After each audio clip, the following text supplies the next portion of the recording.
Hello friends, good afternoon. स्वागत है आप सबका सुकृपा क्लासेज पर। दोस्तों, इस वीडियो में हम लोग एसएससी जीडी एग्जाम 2024 के आल शिफ्ट में पूछा सकने वाले मोस्ट इंपॉर्टेंट सिलेक्टेड प्रश्नों को सॉल्व करेंगे। दोस्तों, आपके एग्जाम्स में जितने भी टॉपिक्स से क्वेश्चंस पूछे जाने हैं, उन सभी टॉपिक्स को कलेक्ट करके ए टू जेड एक एक क्वेश्चन व एक एक फैक्ट चुन चुन के डाला गया है। इसके अलावा एसएससी के द्वारा कंडक्ट करवाए गए विभिन्न प्रीवियस ईयर एग्जाम्स के प्रश्नों को भी शामिल किया गया है। साथ में एक स्टॉप हेड को पूरी तरह से कवर करने का प्रयास किया गया है। तो दोस्तों, आप लोग इन्हें कॉन्सेंट्रेट होकर सॉल्व करें। क्वेश्चंस कम सॉल्व होने पर पुनः प्रश्नों का रिवीजन करें, ताकि एसएससी जीडी एग्जाम 2024 में आप लोग अच्छे से अच्छा स्कोर कर सकें। तो चलिए दोस्तों, ज़्यादा समय न लेते हुए हम लोग इन सभी मोस्ट इंपॉर्टेंट प्रश्नों को सॉल्व करना शुरू करते हैं। दोस्तों, क्वेश्चन नंबर 1 है हमारा, हाल ही में 22वें विधि आयोग के नए अध्यक्ष कौन बने हैं। करंट का मोस्ट इंपॉर्टेंट क्वेश्चन है दोस्तों, बिल्कुल आपके ट्रेंड में है, आपके लेवल में है। क्वेश्चन है हमारा, हाल ही में 22वें विधि आयोग के नए अध्यक्ष कौन बने हैं। करेक्ट आंसर होगा न्यायमूर्ति ऋतुराज अवस्थी।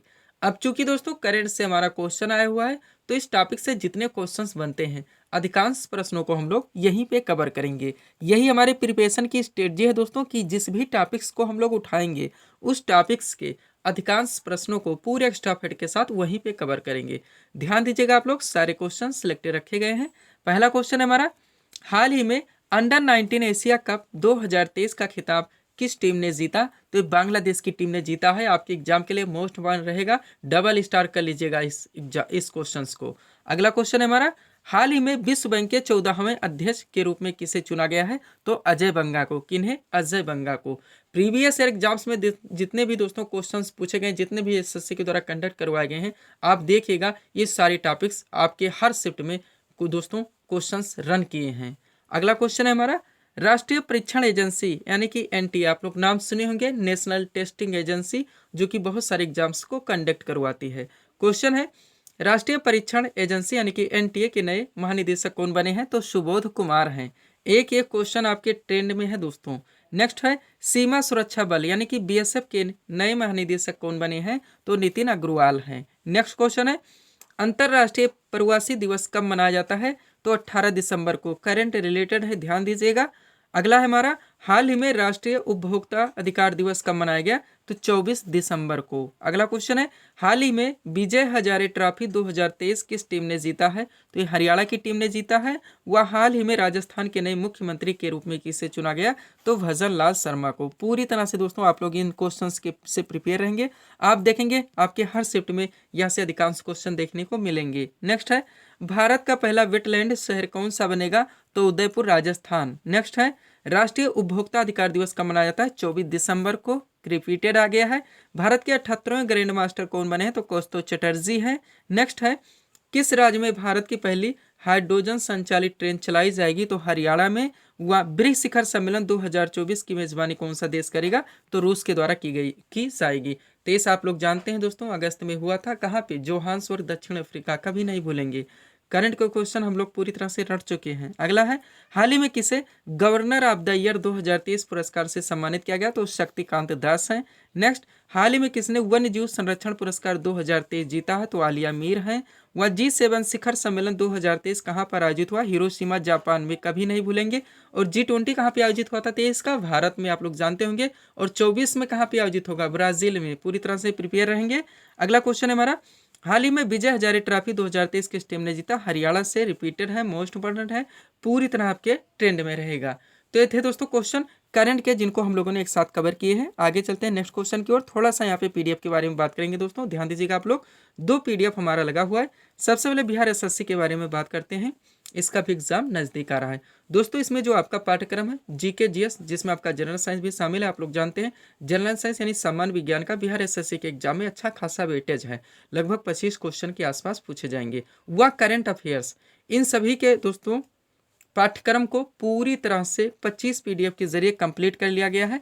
पेड फीस केवल 50 रुपीज़ रखी गई है। व्हाट्सअप नंबर आप लोगों के सामने है, जहां पे आप लोग मैसेज कर पीडीएफ ले सकते हैं। और बाकी आप लोग जानते हैं दोस्तों, यही पीडीएफ आपका आपके होने वाले बिहार पुलिस कांस्टेबल व बिहार के अनेक स्टेट लेवल के जितने भी एग्जाम्स करवाए जाएंगे, उनके भी पाठ्यक्रम को पूरी तरह से कवर कर रहा है। दूसरा हमारा एसएससी जीडी, आप लोग जानते हैं इसका एग्जाम भी स्टार्ट हो चुका है। दोस्तों इसमें जो आपका पाठ्यक्रम जीके जीएस, जिसमें आपका जनरल साइंस भी शामिल है, करंट अफेयर्स और सामान्य हिंदी, इनके पूरे पाठ्यक्रम को टोटल 25 पीडीएफ के जरिए कंप्लीट किया गया है। पेड फीस केवल 50 रुपीज़ रखी गई है। व्हाट्सअप नंबर आप लोगों के सामने, जहाँ पे आप लोग मैसेज कर पीडीएफ ले सकते हैं। ये पीडीएफ दोस्तों आप लोग जानते हैं, इसके अलावा आपके होने वाले एसएससी के द्वारा विभिन्न एग्जाम्स, जैसे एसएससी सीपीओ हो गया, सीजीएल हो गया, सीएचएसएल हो गया, सीआरपीएफ हो गया, एमटीएस हो गया, इन सब के भी पाठ्यक्रम को पूरी तरह से कवर कर रहा है। जितने लोग पीडीएफ ले रहे हैं दोस्तों और ले भी चुके हैं, उन सभी से मैं कहना चाहूँगा अच्छे खासे ढंग से इन पर प्रिपरेशन कीजिएगा और रिवीजन जरूर कीजिएगा। अगर आप इतना कर लेते हैं तो कम से कम समय में बिना इधर उधर भटके आप लोगों की प्रिपरेशन अच्छे खासे ढंग से कंप्लीट हो जाती है। फाइट का दोस्तों समय आप लोग जानते हैं, कंपटीशन का समय, एक एक सीट पर कितने लोग फाइट करते हैं आप लोग जानते हैं। तो इसलिए पूरी गंभीरता के साथ दोस्तों पीडीएफ का आप लोग स्टडी कीजिएगा और एक बार रिविजन जरूर कीजिएगा। आगे बढ़ते हम लोग। क्वेश्चन क्या है हमारा नेक्स्ट, इतना बड़ा भी पीडीएफ नहीं दोस्तों कि आप लोग रिवीजन नहीं कर सकते। क्वेश्चन है हमारा, साधारण नमक का रासायनिक नाम क्या है? करेक्ट आंसर होगा सोडियम क्लोराइड। क्वेश्चन कहाँ से आया हुआ है? सामान्य विज्ञान से। तो हम लोगों ने क्वेश्चन देखे, उनका आंसर दिया। अब सामान्य विज्ञान के मोस्ट इंपोर्टेंट जो इजी टू मॉडरेट ट्रेंड के क्वेश्चंस बनते हैं, आपके सभी वनडे एग्जाम्स में पूछे जाते हैं, बार बार रिपीट होते रहते हैं, हाईलाइटेड हैं, उन सभी प्रश्नों को दोस्तों हम लोग यहाँ पे एक साथ कवर करेंगे। ध्यान दीजिएगा आप लोग। तो चलते हैं पहले क्वेश्चन की ओर। क्वेश्चन है हमारा, खाना पकाने वाले सोडे का रासायनिक नाम क्या है? करेक्ट आंसर होगा सोडियम बाइकार्बोनेट। नेक्स्ट है, समुद्र के पानी में सबसे अधिक लवण कौन सा है? तो सोडियम क्लोराइड है। नेक्स्ट क्वेश्चन है, रबड़ को कड़ा करने के लिए किस पदार्थ को मिलाया जाता है? तो सल्फर को। अगला क्वेश्चन है, मानव शरीर की सबसे बड़ी और मजबूत हड्डी कौन सी है? तो फीमर है। नेक्स्ट है दोस्तों, प्रकाश संश्लेषण के लिए आवश्यक गैस कौन सी है? तो कार्बन डाइऑक्साइड है। अगला है, सूर्य के प्रकाश से कौन सा विटामिन प्राप्त होता है? तो विटामिन डी। नेक्स्ट क्वेश्चन है, अदरक का कौन सा हिस्सा खाया जाता है? तो तना है दोस्तों। ध्यान रखेंगे आप लोग, ऐसे क्वेश्चन बार बार पूछे जाते हैं और ट्रेंड में रहते हैं। नेक्स्ट क्वेश्चन देखेंगे हम लोग, दौड़ लगाते समय मनुष्य के रक्तचाप पर क्या प्रभाव पड़ता है? तो रक्तचाप बढ़ जाता है। और सोते समय क्या प्रभाव पड़ता है रक्तचाप पर? ये आप लोग कमेंट करके बताएंगे। अगला क्वेश्चन है हमारा, दर्पण को चमक देने के लिए किसका प्रयोग किया जाता है? सिल्वर नाइट्रेट का। नेक्स्ट क्वेश्चन है, रॉकेट किस सिद्धांत पर कार्य करता है? तो संवेग संरक्षण के सिद्धांत पर। अगला क्वेश्चन, तारों व सूर्य की ऊर्जा का स्रोत क्या है? तो नाभिकीय संलयन की प्रक्रिया है। अगला क्वेश्चन, संपूर्ण जेनेटिक कोड का पता किसने लगाया? तो हरगोविंद खुराना ने। नेक्स्ट है, डीएनए का डबल हेलिक्स मॉडल किसने दिया? तो वाटसन ने दिया है। वह दाढ़ी बनाने के लिए कौन सा दर्पण काम में लाया जाता है? तो अवतल दर्पण है। नेक्स्ट क्वेश्चन, वाशिंग सोडा का रासायनिक नाम क्या है? तो सोडियम कार्बोनेट है। वह साधारण नमक का रासायनिक नाम क्या है? तो सोडियम क्लोराइड होता है। ये सभी ऐसे क्वेश्चन है दोस्तों जो कि हाईलाइटेड है, इजी टू मॉडरेट ट्रेंड के हैं और आपके सभी वनडे एग्जाम्स में बार बार पूछे जाते हैं और रिपीट होते रहते हैं, जिनको हम लोगों ने यहाँ पे एक साथ कवर किए हैं। आगे बढ़ते हैं। क्वेश्चन क्या दोस्तों हमारा, नाथुला दर्रा भारत के किस राज्य में स्थित है? ये क्वेश्चन रखा गया, कहाँ से? भूगोल से आ चुका है, दर्रा से। तो दोस्तों क्वेश्चन है हमारा, नाथुला दर्रा भारत के किस राज्य में स्थित है? करेक्ट आंसर होगा सिक्किम में। अब दर्रा से संबंधित जितने क्वेश्चंस आपके एग्जाम में बनते हैं, चाहे उत्तर भारत से हो दक्षिण भारत से, सभी दोस्तों दर्रों के क्वेश्चंस को यहाँ पे एक साथ कवर किया गया है। क्वेश्चन हम लोगों ने देखा, उनका आंसर दे दिया है। अब महत्वपूर्ण दर्रों को एक साथ कवर करेंगे, वो भी 1 से 1.5 मिनट में। अब दोस्तों बहुत लोग बोलते हैं ऑप्शन बनाइए, यहाँ पे विकल्प बनाने का क्या मतलब निकलेगा? विकल्प बनाएंगे 50 क्वेश्चन से ज़्यादा एक वीडियो में सॉल्व नहीं हो सकता, कंफ्यूजन अलग से क्रिएट होगा, कोई ट्रिक नहीं लगा सकते, रट्टा भी नहीं मार सकते, इसका उसमें चला जाएगा, उसका उसमें चला जाएगा। हम चाहते हैं कम से कम समय में आप अपने पूरे पाठ्यक्रम को अच्छे खासे ढंग से कंप्लीट कर सके, ये हमारी स्ट्रेटजी है। इसीलिए दोस्तों हम इस तरह से आपके क्वेश्चंस को दे रहे हैं। चलिए शुरू करते हैं। एक तरफ दिया गया भारत के प्रमुख दर्रे, दूसरी तरफ दोस्तों केंद्र, राज्य व केंद्र शासित प्रदेश के नाम दिए गए जहाँ पे दर्रे स्थित हैं। चलिए शुरू करते हैं। सबसे पहले ध्यान दीजिएगा, रोहतांग दर्रा और सिपकिला दर्रा दोनों एक साथ, क्योंकि दोनों के दोनों हिमाचल प्रदेश में हैं। बनिहाल दर्रा दोस्तों जम्मू कश्मीर में है, जेलेपला दर्रा सिक्किम में है, नाथुला दर्रा भी सिक्किम में है, दोनों एक साथ देखेंगे। कोई भी दोस्तों अभी इसमें ट्रिक लगाएं या रट्टा मारे, कुछ भी करें, क्वेश्चंस को याद रखने होंगे क्योंकि क्वेश्चंस ऐसे पूछे जाते हैं। अगला दोस्तों हमारा लिपुलेख दर्रा जो कि उत्तराखंड में है, भोरघाट दर्रा महाराष्ट्र में है, पालघाट दर्रा केरल में है, ध्यान रखेंगे, इंपॉर्टेंट है। जोजिला दर्रा लद्दाख में है, डाफला दर्रा अरुणाचल प्रदेश में है और नीति दर्रा कहाँ पे? उत्तराखंड में है। इतने से दोस्तों आप लोग पूरी तरह से प्रिपेयर रहेंगे। आगे बढ़ते हैं। पीडीएफ के लिए व्हाट्सअप नंबर यहाँ पे हमारा लगा हुआ है। नेक्स्ट क्वेश्चन देखेंगे हम लोग। क्वेश्चन क्या है दोस्तों हमारा, नासिक किस नदी के तट पर स्थित शहर है? क्वेश्चन रखा गया है, ये भी भूगोल से है। नासिक किस नदी के तट पर स्थित शहर है? करेक्ट आंसर होगा गोदावरी। आप लोग जानते हैं, ये भी आप लोगों का फेवरेट टॉपिक है, नदियों के किनारे वसे शहर से। अब यहाँ से जितने बनते हैं दोस्तों आपके एग्जाम से पूछा थे, सभी को हम लोग एक साथ कवर करेंगे, वो भी 1 से 1.5 मिनट में। एक तरफ दिया गया है नदी तट पर बसे भारत के प्रमुख शहर, दूसरी तरफ नदी के नाम दिए गए हैं। चलिए शुरू करते हैं। सबसे पहले दोस्तों गोरखपुर जो कि राप्ती नदी के तट पर स्थित है, जबलपुर नर्मदा नदी के तट पर स्थित है, सूरत ताप्ती नदी के तट पर स्थित है, अहमदाबाद साबरमती नदी के तट पर स्थित है, हैदराबाद मूसी नदी के तट पर स्थित है। ऑप्शन बनाने की कोई ज़रूरत नहीं, टाइम टेकिंग करने की कोई मतलब का नहीं है। अगला है हमारा नासिक, बार बार पूछा था, गोदावरी नदी के तट पर, कोटा दोस्तों चंबल नदी के तट पर, लुधियाना सतलज नदी के तट पर, लखनऊ गोमती नदी के तट पर, उज्जैन क्षिप्रा नदी के तट पर, आगरा यमुना नदी के तट पर, वहाँ कटक महानदी के तट पर। ये इतना आप कवर रखेंगे तो यहाँ से ना आपके क्वेश्चन मिस होंगे और ना ही गलत होंगे। अगले क्वेश्चन की ओर बढ़ेंगे। क्वेश्चन क्या आया होगा दोस्तों, रामकृष्ण मिशन की स्थापना किसने की थी? करेक्ट आंसर होगा स्वामी विवेकानंद ने। प्रमुख समाज सुधारक, आप देखिएगा आज से आपका एग्जाम स्टार्ट हो चुका है। एग्जाम के बाद में आप एनालिसिस कीजिएगा, प्रमुख समाज सुधारक से आपके हर शिफ्ट में क्वेश्चन पूछे जाएंगे। ये मैं बोल रहा हूँ, एक ट्रेंडिंग टॉपिक है। तो यहाँ से जितने क्वेश्चंस बनते हैं 2 मिनट में हम लोग एक साथ कवर करेंगे, ध्यान रखिएगा। एक तरफ दिया गया है सबसे पहले संगठन का नाम, दूसरी तरफ संस्थापक के नाम, तीसरी तरफ स्थापना वर्ष भी आपका डाल दिया गया है, ताकि ये टॉपिक आप लोगों का यहीं पे पूरी तरह से कंप्लीट हो सके। चलिए शुरू करते हैं। सबसे पहले दोस्तों आत्मीय सभा, संस्थापक थे राजा राममोहन राय। इन्होंने 1815 में आत्मीय सभा की स्थापना की थी। ब्रह्म समाज बार बार पूछा ही जाता है, राजा राममोहन राय ही इनके संस्थापक हैं और इनकी स्थापना इन्होंने 1828 में की थी। फिर है तत्वबोधिनी सभा, संस्थापक देवेंद्रनाथ टैगोर और स्थापना वर्ष है दोस्तों 1839। आगे बढ़ेंगे हम लोग। अगला दोस्तों हमारा क्या है, प्रार्थना समाज। क्या है प्रार्थना समाज, संस्थापक डॉक्टर आत्माराम पांडुरंग, स्थापना वर्ष 1867। आर्य समाज मोस्ट इंपोर्टेंट रहेगा ही, स्वामी दयानंद सरस्वती संस्थापक 1875 में की थी।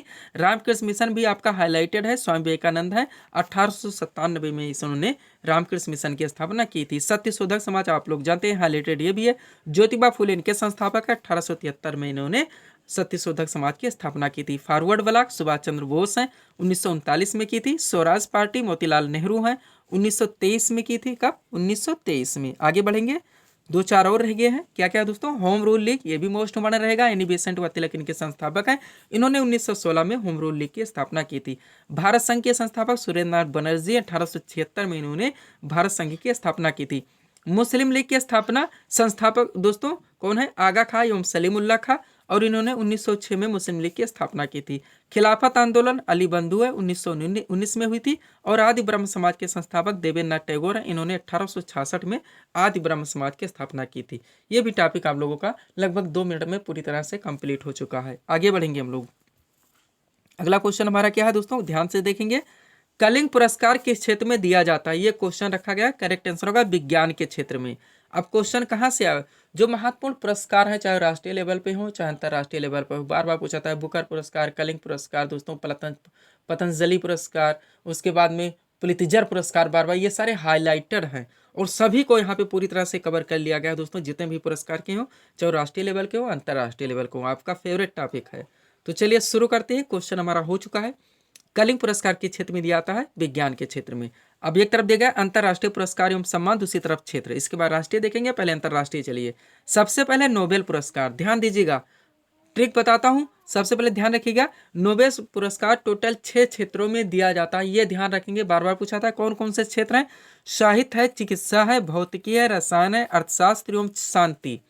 ये जरूर ध्यान रखेंगे। अगर क्वेश्चन पलट दिया जाए निम्न में से किस क्षेत्र में नोबेल पुरस्कार नहीं दिया जाता है, तो इससे में दोस्तों अगर आप इन 6 क्षेत्रों के नाम याद नहीं रखते तो इसे क्वेश्चन आप लोग सॉल्व नहीं कर सकते। अगला है पुलित्जर पुरस्कार, जो कि पत्रकारिता के क्षेत्र में दिया जाता है। ऑस्कर पुरस्कार फिल्म क्षेत्र में दिया जाता है। कलिंग पुरस्कार विज्ञान के क्षेत्र में दिया जाता है। किस क्षेत्र में? विज्ञान के क्षेत्र में। नेक्स्ट है हमारा बुकर पुरस्कार, जो कि साहित्य के क्षेत्र में है। ग्रेमी पुरस्कार संगीत के क्षेत्र में, बार बार पूछा ही जाता है। महात्मा गांधी शांति पुरस्कार शांति के क्षेत्र में। ये अंतर्राष्ट्रीय लेवल के थे।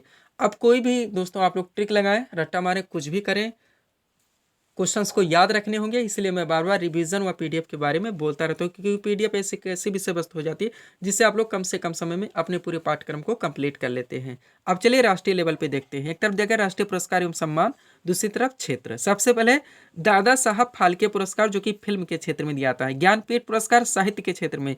सरस्वती सम्मान भी साहित्य के क्षेत्र में दिया जाता है। ट्रिक लगाइएगा, कोई रट्टा मारिएगा, कुछ भी कीजिएगा, क्वेश्चंस को याद कीजिएगा। व्यास सम्मान साहित्य के क्षेत्र में। द्रोणाचार्य पुरस्कार खेल प्रशिक्षण के क्षेत्र में। अर्जुन पुरस्कार खेल के क्षेत्र में।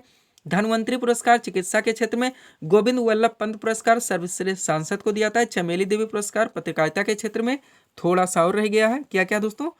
बोरलाग पुरस्कार। अब यहाँ पे थोड़ा सा दोस्तों, जैसे हम लोग कॉमन सेंस की बात करते हैं कि टिक लगाइए, बोरलाग से आप क्या समझते हैं? नारमनी बोरलाग कौन है? विश्व में हरित क्रांति के जनक। ऐसे ही धनवंतरी आया होता है ऊपर। तो दोस्तों बोरलाग किस क्षेत्र में थे? कृषि में। आप लोग जानते हैं कृषि क्रांति से संबंधित है, तो कृषि से रिलेटेड हो जाएगा, कृषि की पैदावार में उल्लेखनीय योगदान के लिए। कबीर पुरस्कार थोड़ा सा कॉमन सेंस लगाएंगे तो सामाजिक सद्भाव के क्षेत्र में आपका आंसर निकल आएगा। पीडीएफ दोस्तों हमारा लगा हुआ है, आगे बढ़ते हैं हम लोग। क्वेश्चन क्या है हमारा नेक्स्ट? जिसकी उपमा संभव ना हो वाक्यांश का एक शब्द क्या होगा? तो अनुपम होगा। क्वेश्चन कहां से आ गया?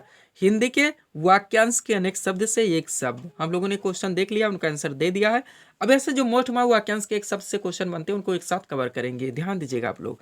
एक तरफ दिया गया वाक्यांश के अनेक शब्द, दूसरी तरफ एक शब्द। सबसे पहले है जिसके हाथ में चक्र है, वाक्यांश का एक शब्द चक्रपाणी होगा। जिसके हाथ में वज्र है, वाक्यांश का एक शब्द वज्रपाणी होगा। जिसके हाथ में बीड़ा है, वाक्यांश का एक शब्द बीणापाणी होगा। जो स्मरण के योग्य हो, वाक्यांश का एक शब्द अस्मरणीय होगा। क्या होगा? अस्मरणीय होगा। आगे बढ़ते हम लोग। अगला दोस्तों, जिसके समान दूसरा ना हो, वाक्यांश का शब्द अद्वितीय होगा। उपकार करने वाला, वाक्यांश का शब्द उपकारी होगा।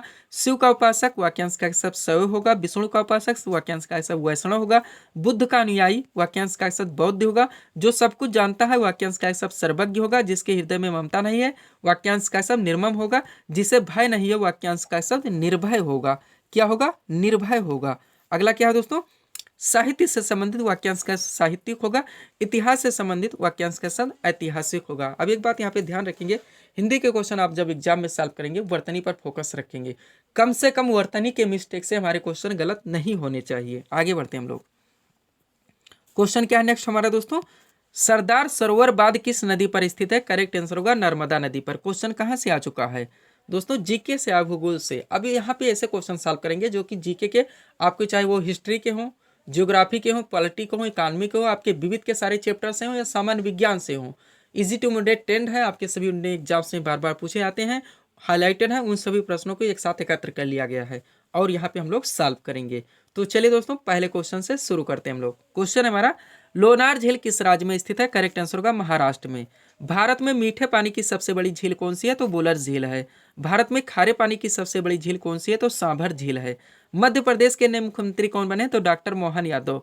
त्रिपुरा के नए राज्यपाल कौन बने हैं? इंद्रसेना रेड्डी नल्लू। नेक्स्ट है, भूकंप की तीव्रता मापने वाला यंत्र कौन सा है? तो सीस्मोग्राफ है। संतोष ट्रॉफी किस खेल से संबंधित है? फुटबॉल से। देवधर ट्रॉफी किस खेल से संबंधित है? क्रिकेट से। नौटंकी किस राज्य का प्रसिद्ध लोक नृत्य है? तो उत्तर प्रदेश का। घूमर किस राज्य का प्रसिद्ध लोक नृत्य है? तो राजस्थान का। कहाँ का? राजस्थान का। आगे बढ़ेंगे हम लोग। अगला क्या दोस्तों हमारा, सम्राट अशोक ने कलिंग पर कब आक्रमण किया था? 261 ईसा पूर्व में। हाईलाइटेड है, आप लोग जानते हैं। सबसे प्राचीन पुराण कौन सा है? तो मत्स्य पुराण है। गीत गोविंद के रचनाकार कौन है? जयदेव हैं। भारत के नियंत्रक एवं महालेखा परीक्षक की नियुक्ति कौन करता है? राष्ट्रपति। संसद के संयुक्त अधिवेशन को कौन बुलाता है? राष्ट्रपति। चेचा के टीके की खोज किसने की थी? एडवर्ड जेनर ने। किसान घाट किस महापुरुष का समाधि स्थल है? चौधरी चरण सिंह का। लावड़ी किस राज्य का प्रसिद्ध दोस्तों जो लोक नृत्य है आप लोग जानते हैं? महाराष्ट्र का। सेकंड लास्ट क्वेश्चन है, राष्ट्रीय किसान दिवस की तिथि को मनाया जाता है? तो 23 दिसंबर को। वहाँ ओडिशा के नए राज्यपाल कौन बने हैं? तो रघुवर दास हैं। कौन है? रघुवर दास हैं। तो ये थे दोस्तों इस सीरीज के टॉप एमसीक्यूज के प्रश्न जिनको यहाँ पे हम लोगों ने सॉल्व किए हैं। उम्मीद है दोस्तों आप सभी लोगों ने सॉल्व किए होंगे और देखे होंगे कि यहाँ से आपके कितने प्रश्न सही हो रहे हैं। तो दोस्तों इसी तरह के वीडियोस के लिए आप हमारे स्टडी चैनल शिव कृपा क्लासेस से जुड़े, चैनल को सब्सक्राइब करें ताकि हमारे द्वारा दिए जाने वाले सभी वीडियोस आप क्रम से सबसे पहले देख सकें। तो मिलते हैं दोस्तों हम नेक्स्ट वीडियोस में। Thanks for watching.